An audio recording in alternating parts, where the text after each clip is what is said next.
Under 40 CEOs. Drive your ambition.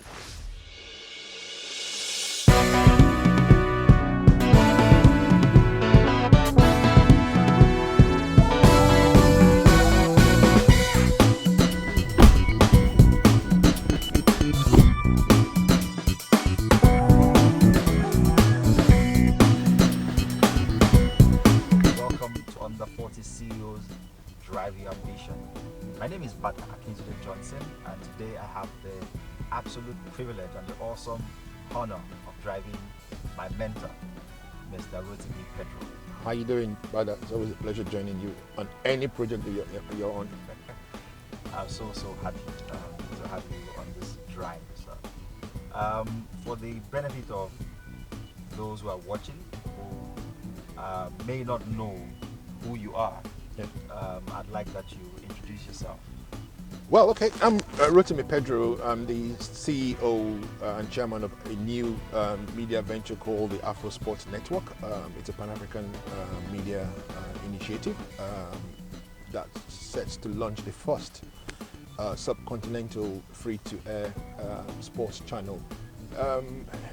My media journey started maybe about in 1999 after trying my hands around a couple of entrepreneurial initiatives. I was into real estate in England at some point, but later I found myself falling back into my primary calling, which I think it was around sports. I mean, I had to do something around sport because I've always been passionate about sport. Then I started looking back towards Africa, looking back towards my homeland, Nigeria. We started off by bidding for the 2000 Olympics with NTA, and we were successful. We were able to commercialize that to great success, and we went on from there to do other stuff. Acquire the Champions League, acquire the English Premier League, on a Nigerian basis. Then we went Pan-African as well. So we believe that the future of sports, the future of sports media content in Africa relatively is still going to be free because we don't have the disposable income to support a pay model. Yeah. So I mean, hence the reason why we want to deepen our presence in that space, and that's how I come about this new initiative of launching a sports free-to-air sports channel on a Pan-African basis. Interesting.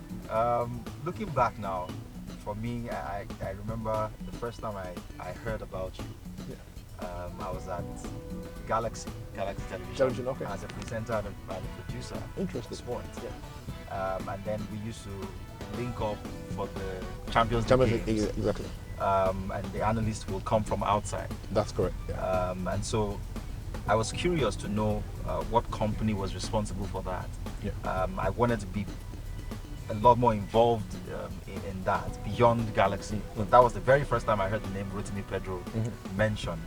And it just sort of inspired me to think that beyond just sitting in front of the camera or being a producer, there was a lot more that a young man like me could aspire to. Yeah. And then when I left Galaxy and I was invited to be a part of the production in-studio team. And that was, 2006? This is 2021. So we're talking correct. About... That must have been on the FIFA World Cup, 2006. Or no, was it was the Champions League. Okay. It was the UEFA Champions League. Okay. Yeah, and I think you were the first role model I had within the media space, a reference that fits my idea of who I would like to become later in life. It's the first time I'm saying this to you. my head is swelling already. Yeah. I mean, that's amazing, and I must say, I mean, the admiration was actually quite mutual. Yourself and what's it called, Biola, were the first young guys I came across, and I said, well, look, these guys are really, really, really bright. So I thought of you guys as perhaps maybe the future of the industry, and how do I participate in that? How do I help you guys? How do I get from you as well? It's a two-way street. And I felt, okay, look, these are the young guys. I mean, if they're this smart and they're coming in and they're fresh in the industry, the future belongs to them. So I wanted to get closer as well. So I mean, one way or the other, the admiration was mutual. Wow.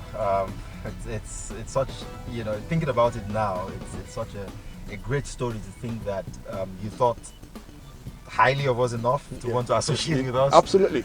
Because without a doubt. Because I mean, from where we were starting as just analysts or talents that got featured on those properties, becoming like you was the big ambition that we aspired to. Speaking about your journey, sir, looking back now, as an entrepreneur starting, especially in a market like ours, what would you say were the most critical success factors?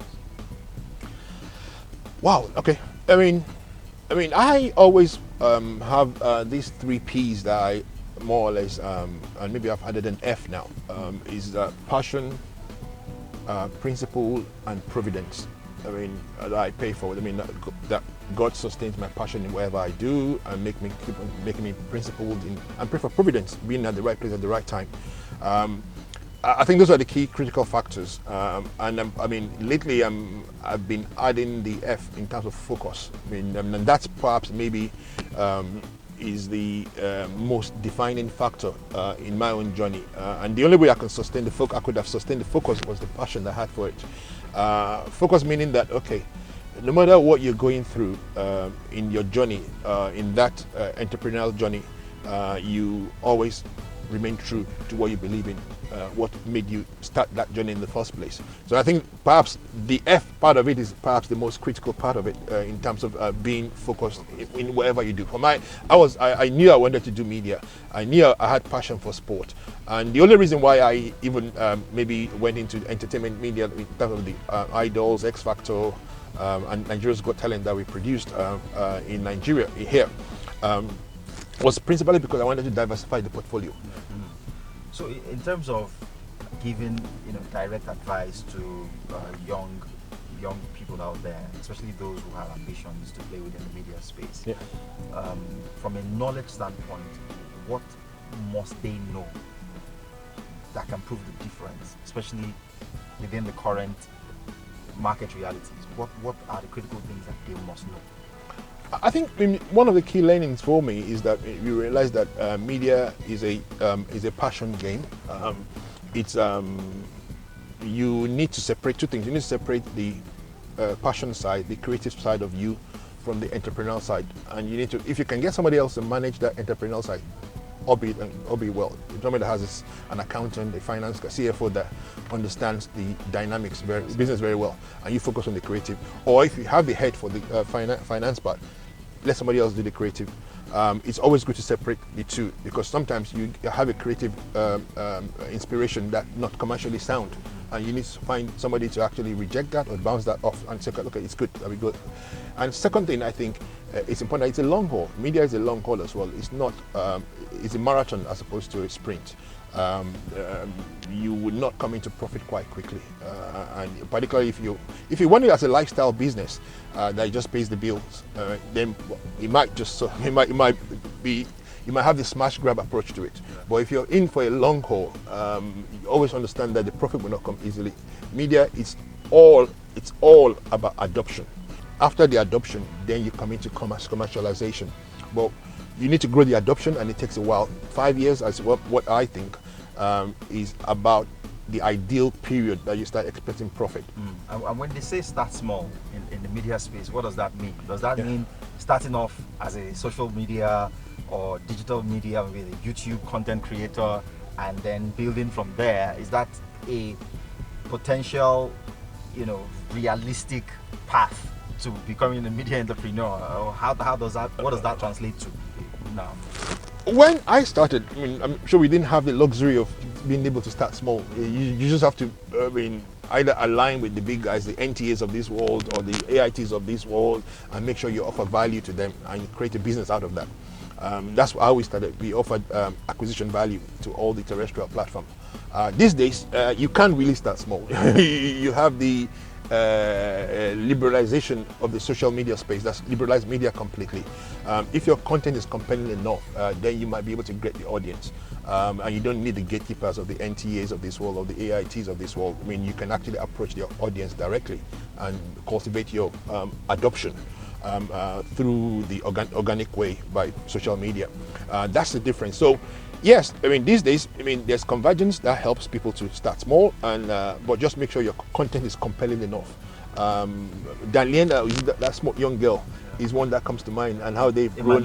Emanuela, and how they've grown that space and organically from a start small perspective. So it's possible with the modern technology available today. Absolutely. So, but there's this perception that still permeates the space, if I can use that expression. Yeah. Having schooled in Nigeria and gone through like a mass communication department, I relate a lot with current undergrads who have absolutely no desire to end up in the media space because they believe that there is no money to be made there. How true is that perception? Well, I mean, I don't believe that there's no money in the media space. You just need to know they just know what they want from it. Yeah, it could be a very lucrative sector, and it could be a sector that you can easily lose your shirt. Yeah, you can lose your shirt on it if you don't know what you're doing, and it depends on how you want to play it. But media would always be relevant to us. I mean, it's the way we see each other. It's culture. It's us. We like to see ourselves in the media space. We like to see ourselves on TV, and it fosters culture as well. So I think there's tons of money to be made in the media space, and you just need to be diligent and be hardworking. Fantastic. As we drive home, literally on the Drive Your Ambition show, I'd like for you to give one final advice to aspiring entrepreneurs out there, especially within the media space. Just one final piece of advice. I would say look before you jump, and don't do, as they say, follow in our own language. Always define your niche and make sure you cultivate your niche properly. Understand your niche, look at where the gaps are, where you can actually add value, and make sure you hone that value that you want to add properly and present it in a, you would understand this anyway, in a compelling way in terms of the brand that you're able to create out of it. All right. There you have it, guys. It's been an absolute pleasure doing this show and taking this ride with my mentor, Mr. Rotimi Pedro, who got me started along this path of being a leader within the media space, as an entrepreneur and also as an executive. So all of the advice that you could possibly need to get started right there on the platter. Thanks a lot, Bada. It's always been a pleasure. I mean, you've not disappointed one day in terms of your trajectory. I knew you were going to get to places, and you're still going to get to more places. I mean, you're just beginning. I mean, what you have in you, what you've been able to help others with. I can see what you're doing with younger guys as well, and how you've been able to mentor them. That's the way the world is. I mean, continue on that trajectory, and we can only pray that God's crown all your efforts with great success to come. Amen. Thank you very much. No problem. And thank you guys for watching. That's where we drop the anchor on the 40 CEO Drive Your Ambition.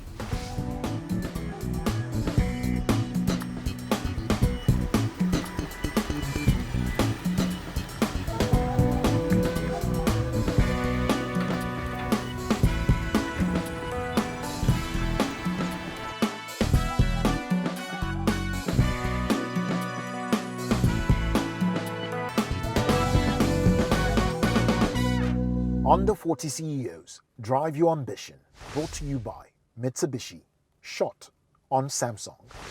Marsilia Motors, sole distributors of Mitsubishi Motors in Nigeria.